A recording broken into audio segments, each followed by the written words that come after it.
Hello friends, welcome to online tuition. तो guys, जो आज का हम वीडियो डिस्कस करेंगे ये होगा इम्पोर्टेंट क्वेश्चन सीरीज का पार्ट थर्ड, जिसमें हम कुछ इम्पोर्टेंट क्वेश्चंस को डिस्कस करेंगे। तो टॉपिक रहेगा साइटोलॉजी और मॉलिक्यूलर बायोलॉजी से। तो पार्ट थर्ड से पहले पार्ट फर्स्ट और पार्ट सेकंड करवाया हुआ है, आप उसे देख लीजिए। आपको वीडियो के डिस्क्रिप्शन बॉक्स में लिंक प्रोवाइड हो जाएगा, तो आप उन्हें भी देख लीजिए। तो पार्ट जो थर्ड है उसे स्टार्ट करने से पहले जो पार्ट सेकंड का 18th क्वेश्चन है इसे देख लेते हैं। लाइट और solar energy is converted to ATP in. तो जो लाइट और सोलर एनर्जी होती है वो एटीपी में कन्वर्ट होती है किसमें? फर्स्ट ऑप्शन है माइटोकॉन्ड्रिया, सेकंड है क्लोरोप्लास्ट, थर्ड है राइबोसोम एंड फोर्थ है lysosome. I mistakenly said mitochondria, but इसका जो राइट आंसर है ये है क्लोरोप्लास्ट। तो इसका जो राइट ऑप्शन हो जाएगा ये हो जाएगा ऑप्शन नंबर सेकंड। आप इसे करेक्ट कर दीजिए। तो इसका जो फर्स्ट ऑप्शन है माइटोकॉन्ड्रिया ये नहीं है, इट इज रॉन्ग। तो इसका जो सेकंड ऑप्शन है क्लोरोप्लास्ट, तो जो लाइट और सोलर एनर्जी कन्वर्ट होती है इन एटीपी तो वो होती है क्लोरोप्लास्ट में। तो जो क्लोरोप्लास्ट होता है इसका जो मेन फंक्शन होता है ये होता है फोटोसिंथेसिस का। तो लाइट रिएक्शन जब होती है तो लाइट रिएक्शन के टाइम पर जो सोलर एनर्जी होती है ये कन्वर्ट होती है केमिकल एनर्जी में in the form of ATP और एडिनोसिन ट्राइफॉस्फेट। तो ये है लाइट रिएक्शन के टाइम पर होता है। तो जो लाइट और सोलर एनर्जी कन्वर्टेड होती है एटीपी में तो वो होती है क्लोरोप्लास्ट में। तो अगर क्लोरोप्लास्ट की बात करूं तो इसकी डिस्कवरी की थी शिम्पमर ने इन 1864। इसके अलावा जो क्लोरोप्लास्ट है इसमें पाया जाता है क्लोरोफिल पिगमेंट, जिसकी वजह से जो लीव्स होती हैं उनका कलर ग्रीन होता है। तो ये है क्लोरोफिल। तो जो लाइट और सोलर एनर्जी कन्वर्ट होती है एटीपी में तो इसका जो राइट ऑप्शन है क्लोरोप्लास्ट। तो आप इसे करेक्ट कर दीजिए, mitochondria is not right answer. तो इसका सही आंसर है ऑप्शन नंबर सेकंड। अब जो वीडियो डिस्कशन है पार्ट थर्ड का उसे हम स्टार्ट करते हैं। तो इसमें जो 21st क्वेश्चन है, 20 जो क्वेश्चन है उनको मैंने पार्ट फर्स्ट और पार्ट सेकंड में कंप्लीट करा दिया है, आप उन्हें देख लीजिए। तो 21st क्वेश्चन है सेलुलोज इज अ। फर्स्ट है डाइसैकेराइड, सेकंड है पेंटोज पॉलीसैकेराइड, थर्ड है म्यूको पॉलीसैकेराइड एंड फोर्थ है हेक्सोज पॉलीसैकेराइड। तो जो सेलुलोज होता है ये होता है हेक्सोज पॉलीसैकेराइड। तो इसका फोर्थ ऑप्शन राइट है। तो जो सेलुलोज होता है तो ये प्लांट्स की सेल वॉल जो बनी रहती है ये बनी होती है सेलुलोज से। इसके अलावा अगर सेलुलोज की बात करूं तो it is polymer of glucose. तो ये पॉलीमर होता है ग्लूकोज का।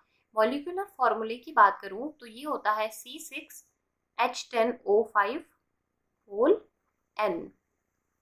तो ये होता है इसका मॉलिक्यूलर फॉर्मूला। और डिस्कवरी की बात करूं तो इसकी डिस्कवरी हुई थी 1838 में बाय एनसेम पायन। तो ये साइंटिस्ट थे जिन्होंने 1838 में सेलुलोज की डिस्कवरी की थी। और इसके अलावा अगर इसे इसकी कैरेक्टरिस्टिक्स की बात करूं, टेस्ट की बात करूं तो ये होता है टेस्टलेस। अगर इसके ऑर्डर की बात करूं तो ये होता है ऑर्डरलेस और it is hydrophilic in nature. तो ये होता है सेलुलोज जो है हेक्सोज पॉलीसैकेराइड और पॉलीमर ऑफ ग्लूकोज। अब नेक्स्ट क्वेश्चन की ओर चलते हैं। 22nd क्वेश्चन है cell organelle common in Protista and Monera is. तो जो सेल ऑर्गेनल कॉमन होता है इन प्रोटिस्टा और मोनेरा तो वो कौन सा है? तो फर्स्ट ऑप्शन है लाइसोसोम, सेकंड है राइबोसोम, थर्ड है क्लोरोप्लास्ट एंड फोर्थ है वैक्यूल। तो जो दोनों में कॉमन है ये है राइबोसोम। तो इसका जो राइट ऑप्शन हो जाएगा ये हो जाएगा ऑप्शन नंबर सेकंड।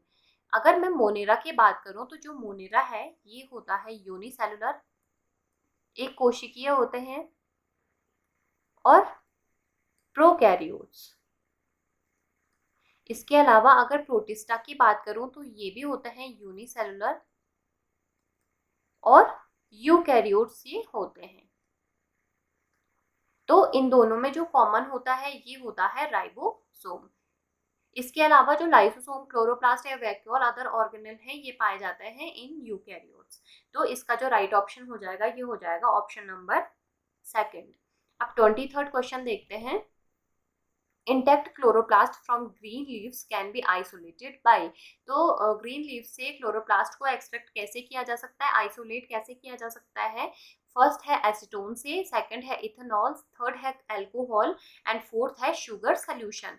तो जो क्लोरोप्लास्ट है इन्हें आइसोलेट किया जा सकता है बाय एसीटोन आइसोलेशन मेथड। तो इसका जो राइट ऑप्शन हो जाएगा ये हो जाएगा ऑप्शन नंबर फर्स्ट एसीटोन। अब 24th क्वेश्चन देखते हैं। A DNA strand is directly involved in the synthesis of all the following except।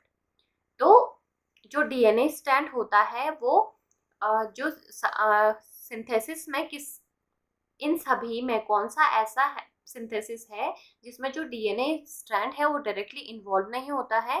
तो वो कौन सा है? फर्स्ट है अनदर DNA स्ट्रैंड, सेकंड है ट्रांसफर RNA, थर्ड है प्रोटीन सिंथेसिस एंड फोर्थ है मैसेंजर RNA और mRNA। तो जो DNA स्ट्रैंड होता है वो डायरेक्टली इन्वॉल्व नहीं होता है in the process of protein synthesis. तो इसका जो राइट ऑप्शन हो जाएगा ये हो जाएगा ऑप्शन नंबर थर्ड। तो जो प्रोटीन सिंथेसिस है इसमें जो DNA स्ट्रैंड इन्वॉल्व होता है बाय इनडायरेक्ट। तो जो DNA होता है, DNA undergoes transcription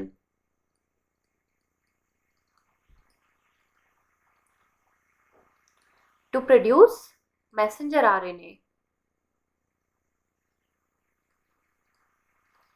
इसके बाद मैसेंजर RNA जो है it is act like a template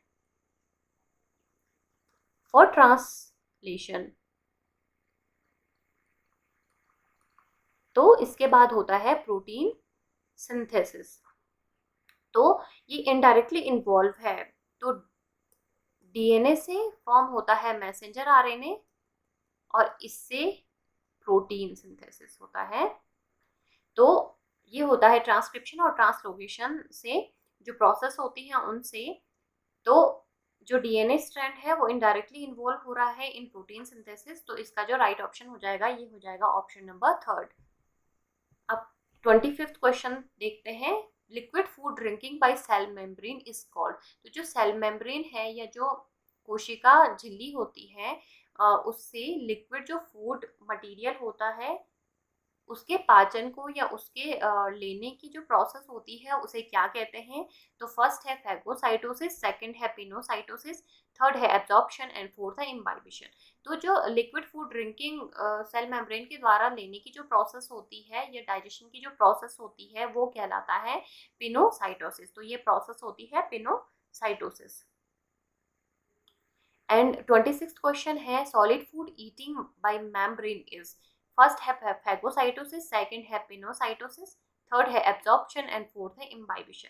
तो जो इनटेक ऑफ सॉलिड पार्टिकल्स जो प्रोसेस है तो ये कहलाती है फैगोसाइटोसिस। तो इसका राइट ऑप्शन फर्स्ट हो जाएगा। दो प्रोसेस हैं, एक होता है लिक्विड फूड मटेरियल की इनटेक करने की जो प्रोसेस होती है वो होती है पिनोसाइटोसिस, एक होता है जो सॉलिड फूड पार्टिकल्स होते हैं उनको इनटेक करने की जो प्रोसेस होती है थ्रू सेल मेम्ब्रेन तो वो होती है फैगोसाइटोसिस। तो इसका जो राइट ऑप्शन हो जाएगा ये हो जाएगा ऑप्शन नंबर फर्स्ट। एंड जो 25 है इसका सेकंड ऑप्शन इज राइट।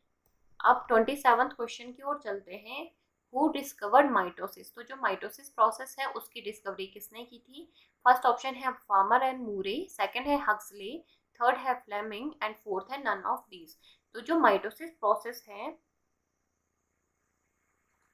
तो ह्यूमंस की बात करूं तो ये होते, या एनिमल्स की बात करूं तो इसकी जो डिस्कवरी की थी ये की थी फ्लेमिंग ने।